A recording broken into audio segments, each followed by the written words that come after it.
Hola, saludos, muy buenos días, buenas tardes, buenas noches, dependiendo la hora en que tú me estés escuchando y viendo. El día de hoy vamos a tratar la lección número 8, bajo el título El hombre fuerte. Tras dejar callados a los sacerdotes por la cuestión del sábado, y encararlos en su propio terreno.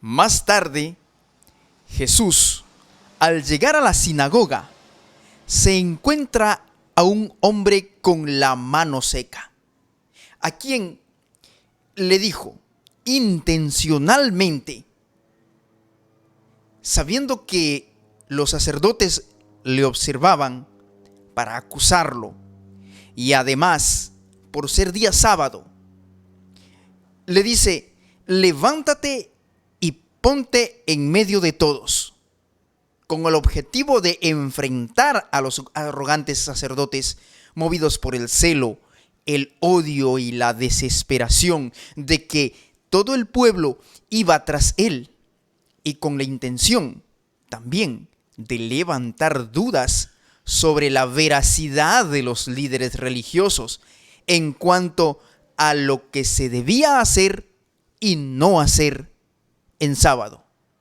Jesús vuelve a encarar a los sacerdotes en su propio terreno, haciendo unas preguntas. ¿Qué es correcto hacer en sábado? ¿El bien o el mal? ¿Salvar una vida o destruirla? Nadie le contestó. Seguidamente le dice al enfermo: extiende tu mano, y lo sanó. Tras ese suceso, Jesús sale hacia la orilla del lago, mientras le seguían mucha gente de todas partes, unos para oír las enseñanzas, otros para ser curados, otros para que sus endemoniados sean cuerdos. Los espíritus caían al suelo y gritaban: tú eres el Hijo de Dios. Más tarde, escoge a los 12 con el fin de enviarlos a anunciar las buenas nuevas al mundo. Con tanta gente que atender, tanto trabajo que hacer, Jesús y sus discípulos no tenían tiempo ni para comer. Cuando los familiares de Jesús supieron lo que hacía, se fueron para llevárselo, porque decían que se había vuelto loco. Y los maestros de la ley, que ya lo venían persiguiendo para acosarle y acusarle, decían que Jesús tiene a Belcebú, el jefe de los demonios, y que solo por el poder de los demonios puede expulsarlos. Tras esos sucesos, le traen a un endemoniado que era ciego y además mudo, para que Jesús lo sanara. Estas acciones asombraban a la gente y se preguntaban si Jesús sería o no de pronto el Mesías que Dios prometió para salvarlos. Pero nuevamente volvieron los fariseos a afirmar que Jesús liberaba de los demonios por el poder de Belcebú. Entonces, Cristo les dijo claramente que al atribuir la obra del Espíritu Santo a Satanás, se estaban separando de la fuente de bendición. Los que habían hablado contra Jesús mismo, sin discernir su carácter divino, podrían ser perdonados, porque podían ser inducidos por el Espíritu Santo a ver su error y a arrepentirse.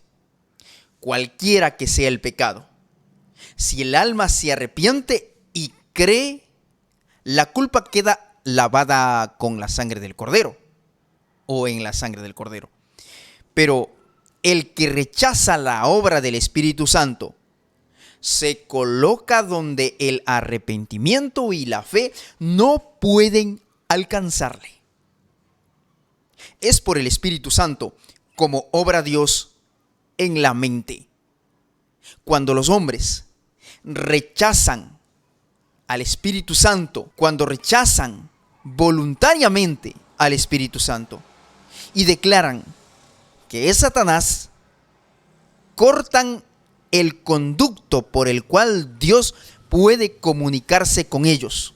Cuando se rechaza finalmente al Espíritu, no hay más nada que Dios pueda hacer para el alma. Los hijos de José distaban mucho de tener simpatía por Jesús en su obra. No podían explicar su actitud para con los fariseos, y algunos temían que su razón estuviese vacilando.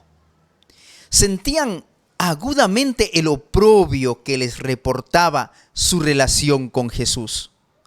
Sabían qué tumulto había creado sus palabras y sus obras. Y no solo estaban alarmados por sus osadas declaraciones, sino que se indignaban porque había denunciado a los fariseos. Llegaron a la conclusión de que se le debía persuadir y obligar a dejar de trabajar así. E indujeron a María a unirse con ellos, pensando que por amor a su madre podrían persuadirle a ser más prudente. Los fariseos, a quienes Jesús dirigió esta amonestación, no creían realmente la acusación que presentaban contra él. No había uno solo de aquellos dignatarios que no se sintiesen atraídos hacia el Salvador. Habiendo puesto los pies en la senda de la incredulidad, estos hombres eran demasiado orgullosos para confesar su error, y para no tener que confesar la verdad, procuraban con violencia desesperada rebatir la enseñanza del Salvador. La evidencia de su poder y misericordia los exasperaba. No podían impedir que el Salvador realice milagros, no podían acallar su enseñanza, pero hacían cuanto estaba a su alcance para representarle mal y falsificar sus palabras. Qué interesante cómo los fariseos le perseguían a Jesús y sus propios hermanos no soportaban que Jesús denunciase a estos hombres arrogantes, que sus propios hermanos se confabulaban para obligarle, presionarle a Jesús para que éste rinda homenaje a los sacerdotes. Pero Jesús no cedía, aun cuando manipulaban a su propia madre y le hacían dudar de la divinidad de Jesús. Sin embargo, Jesús mismo no cedió ante la manipulación de sus hermanos.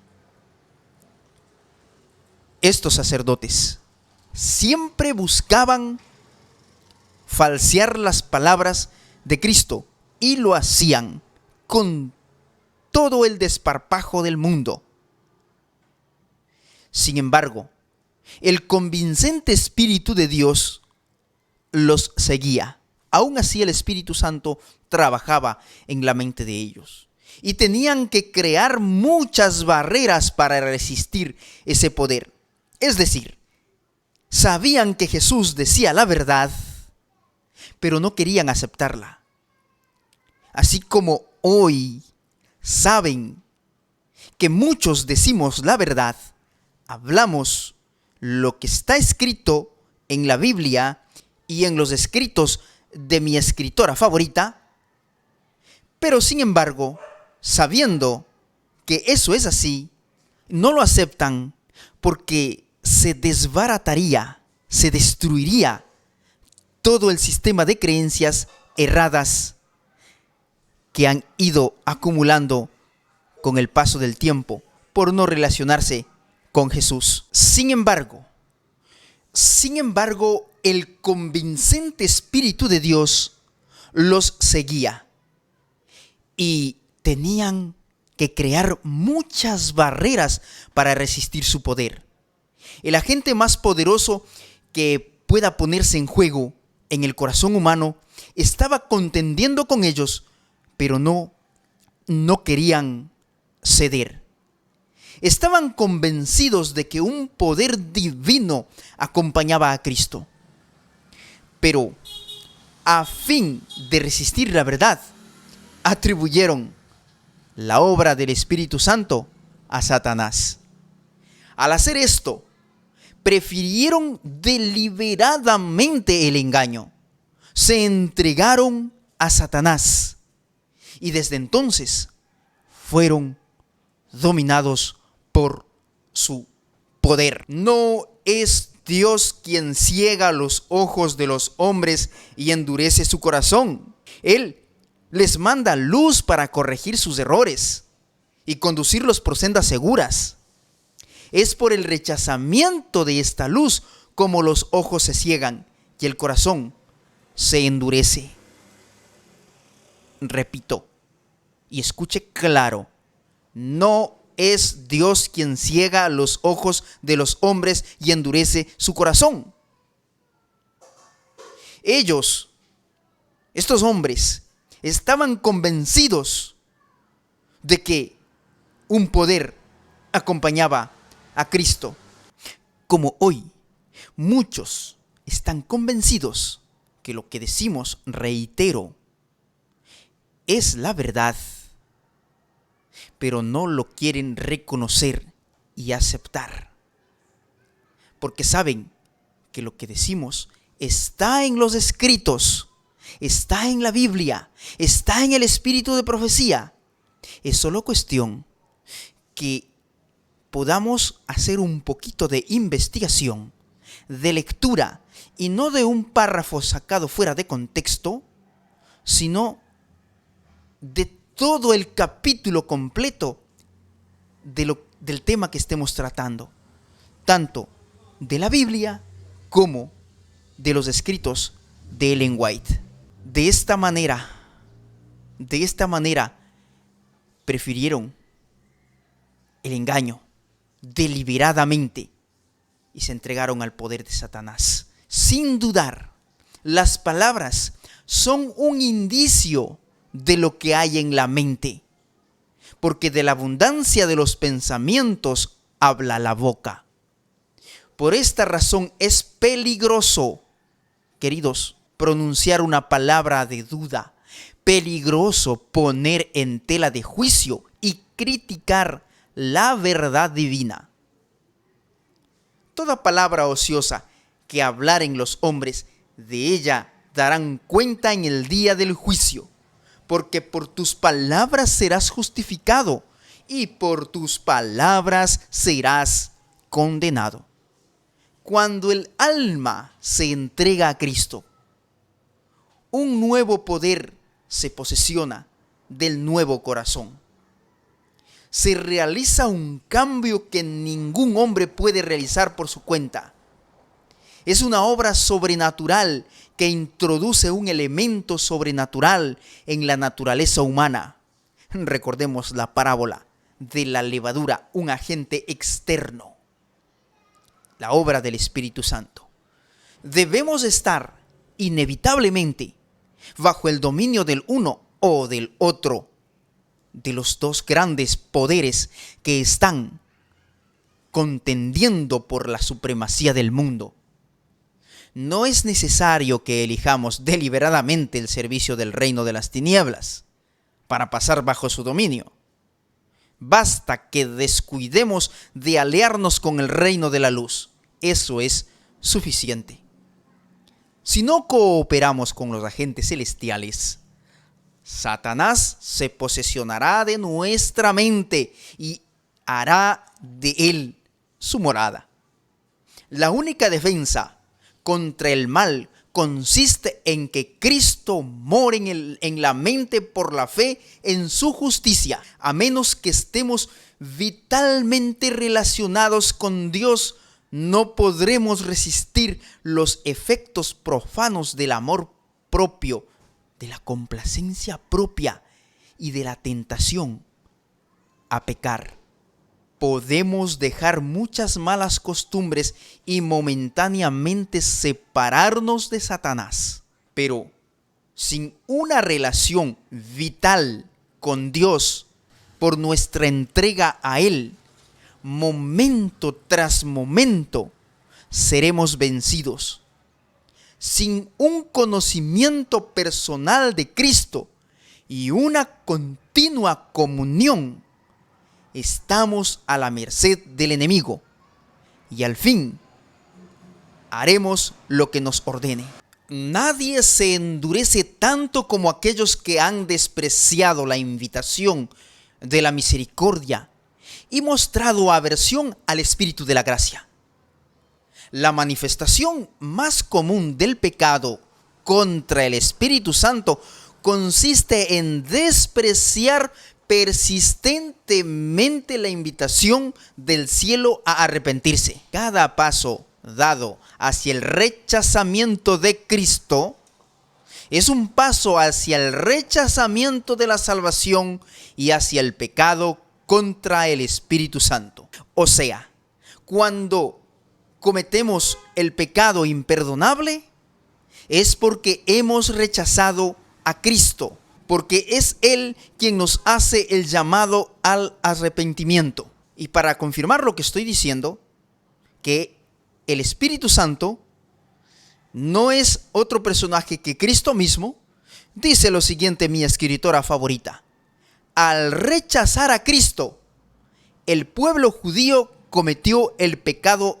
imperdonable. O sea, rechazar al Espíritu Santo es rechazar a Cristo, es rechazarle a Él mismo, y desoyendo la invitación de misericordia podemos cometer el mismo error. Y claro, ahí viene a mi mente lo que el apóstol Pablo decía y el apóstol Pedro decía insistentemente, que no debemos rechazar a Cristo. Lo que Pablo decía, les decía a los Gálatas: ¿cómo puede ser posible que Cristo les da la libertad para creer y ustedes quieren volver a guardar la ley? No sea que ustedes estén buscando adorar a otro Dios, pero ustedes van a rechazar a Cristo así, están rechazando a Cristo. Y ese era el temor más grande de Pablo, de que las personas, los Gálatas, y claro, a todos con quienes Pablo se relacionó, no rechacen a Cristo. Porque cuando rechazas a Cristo, estás rechazando tu salvación. Porque cuando rechazas a Cristo, estás perdiendo. Rechazar a Cristo es rechazar al Espíritu Santo. Rechazar al Espíritu Santo es lo mismo que rechazar a Cristo. Porque el Espíritu Santo es el mismo Cristo, pero divino. Mientras Jesús estaba todavía enseñando a la gente, sus discípulos trajeron la noticia de que su madre y sus hermanos estaban afuera y deseaban verle. Él sabía lo que sentían ellos en su corazón, y respondiendo él al que le decía esto, le dijo: ¿y quiénes son mi madre y quiénes son mis hermanos? Y extendiendo él su mano, señala a sus discípulos, indica a sus discípulos y les dice: he aquí mi madre y mis hermanos, porque todo aquel que hiciere la voluntad de mi Padre que está en los cielos, este es mi hermano y hermana y madre. Todos los que quisieran recibir a Cristo por la fe, iban a estar unidos con Él por un vínculo más íntimo que el parentesco humano. Iban a ser uno con Él, como Él era uno con el Padre. Al creer y hacer sus palabras, su madre se relacionaba en forma salvadora con Jesús y más estrechamente que por su vínculo natural con él. Sus hermanos no se beneficiarían de su relación con él a menos que le aceptasen como su salvador personal. No podía María relacionarse con él solamente porque le unía a él un vínculo natural, porque ella era la mamá. No había ningún beneficio en eso, a menos que ella aceptara y creyera en Jesús. De igual forma, sus hermanos deseaban que él cediese a sus ideas, cuando una actitud tal habría estado en completa contradicción con su misión divina. Consideraban que él necesitaba sus consejos, le juzgaban desde el punto de vista humano y pensaban que si dijera solamente cosas aceptables para los escribas y fariseos, evitaría las controversias desagradables que sus palabras despertaban. ¿Qué lección aprendemos de esto? Interesante. No podemos ni debemos ceder ante la manipulación de nadie. Y debemos enfrentar a nuestros enemigos, a nuestros opositores. Jesús nunca se cayó. Jesús fue respetuoso, que es otra cosa, pero nunca se cayó ante la injusticia. Nunca fue débil. Nosotros sí cedemos a ser débiles. Además, pensaban que Jesús estaba loco al pretender que tenía autoridad divina y al presentarse ante los rabinos como reprensor de sus pecados.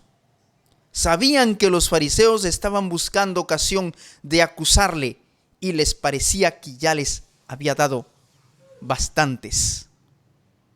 Sus palabras groseras y carentes de aprecio demostraban que no tenían verdadera percepción de su carácter y además que no discernían cómo lo divino se fusionaba con lo humano.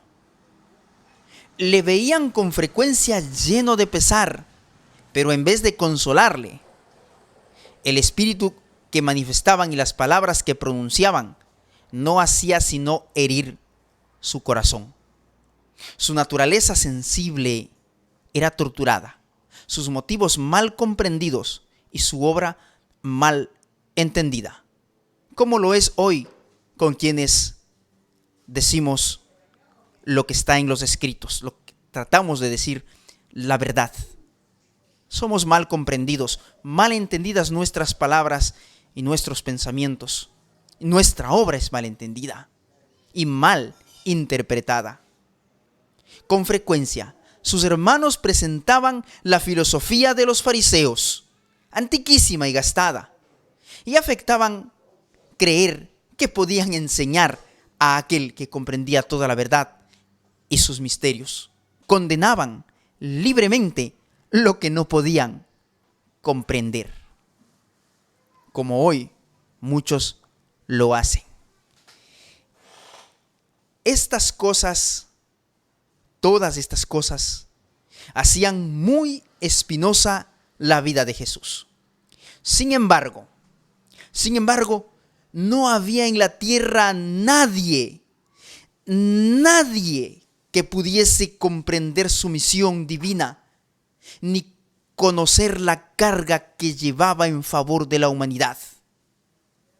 Con frecuencia, podía hallar descanso únicamente estando a solas y en comunión con su Padre Celestial. Los que están llamados a sufrir por causa de Cristo, que tienen que soportar incomprensión y desconfianza aún en su propia casa, pueden hallar consuelo en el pensamiento de que Jesús soportó lo mismo. Los que aceptan a Cristo como su Salvador personal no son dejados huérfanos para sobrellevar solos las pruebas de la vida.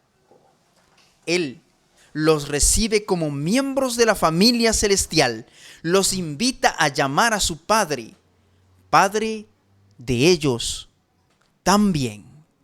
Que el Señor te guarde y que el Señor te bendiga. Hasta un próximo video. Bendiciones.